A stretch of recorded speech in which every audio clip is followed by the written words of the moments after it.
رسول اللہ صلی اللہ علیہ وسلم نے نجران کے ایک پادری کو ایک خط لکھا. اس خط کے الفاظ بہت پیارے. اگر ہم اس جملے پہ غور کریں ہمیں لگتا ہے جس طرح ہماری عبادات, ہمیں ہر عبادت کرنے کے بعد ڈر لگے کہ کہیں ہماری عبادت یہ اللہ کے لیے ہے یا کسی اور کے لیے ہے. رسول اللہ صلی اللہ علیہ وسلم جو خط لکھا نجران کے پادری کو, اس میں کیا الفاظ تھے؟ انی ادعوکم الی عبادت اللہ من عبادت العباد.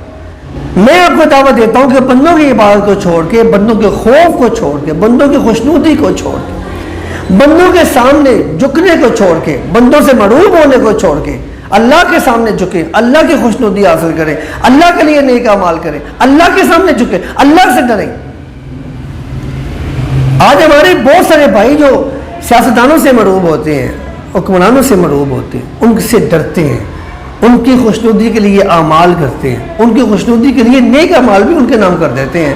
تو یہ کیا ہے؟ اللہ کے پیغمبر نے فرمایا میں تمہیں دعوت دیتا ہوں الی عبادت اللہ من عبادت العباد, اور بندوں کے خوف سے نکلو, بندوں کی خوشنودی سے نکلو بھائی, بندوں کے لیے اعمال کرنے سے نکلو بھائی. اور کس کے لیے کرو؟ اللہ کے لیے کرو. میں آپ کو بندوں کی ولایت سے نکال کے اللہ کی ولایت کی طرف لانا چاہتا ہوں. تو پھر کیا ہے؟ کوئی بھی عمل کر کے کم از کم اتنا ضرور سوچیے کہ کہیں یہ میرا عمل اللہ کی بندگی میں ہے, اللہ کی غلامی میں ہے, یا لوگوں کی خوشنودی کے لیے ہے.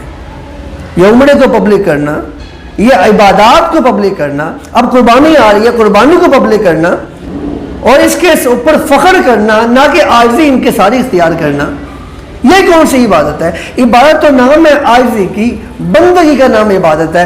عبادت اس بات کا نام ہے انسان عمل کرنے کے بعد بھی ہاتھ باندھ کے اللہ کے سامنے کھڑا ہو جائے, سر جھکا دے کہ مالک میں نہیں کر سکتا تھا اگر تو مجھے توفیق نہ دیتا. تو یہ ہے ادعوکم الی عبادت اللہ من عبادت العباد.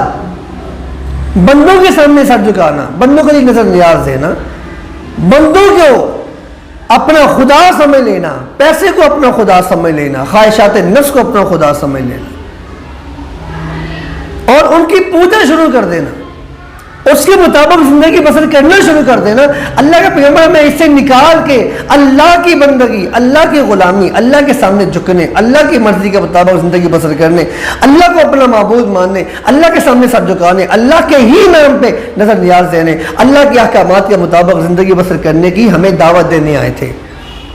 جس دعوت کو ہم نے اپنی عبادات کو پبلک کر کے, سوشلائز کر کے, ہم اپنی عبادات کو لوگوں سے اس کی ماشاءاللہ واہ واہ رسیل کر کے اپنی عبادات کو اپنے بیڑا غرق کر لیا.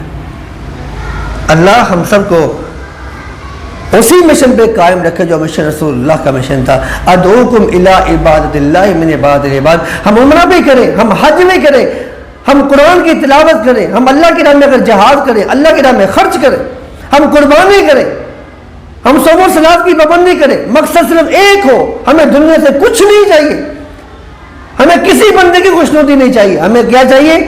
الی عبادت اللہ. ہم اللہ کی عبادت کریں گے اور بندوں کی عبادت سے, بندوں کی غلامی, بندوں کی خواہشات پہ جھکنے سے ہم اپنے آپ کو روکیں گے. یہی رسول اللہ کی آمد کا مقصد تھا. اللہ ہمیں اس پہ قائم رکھے.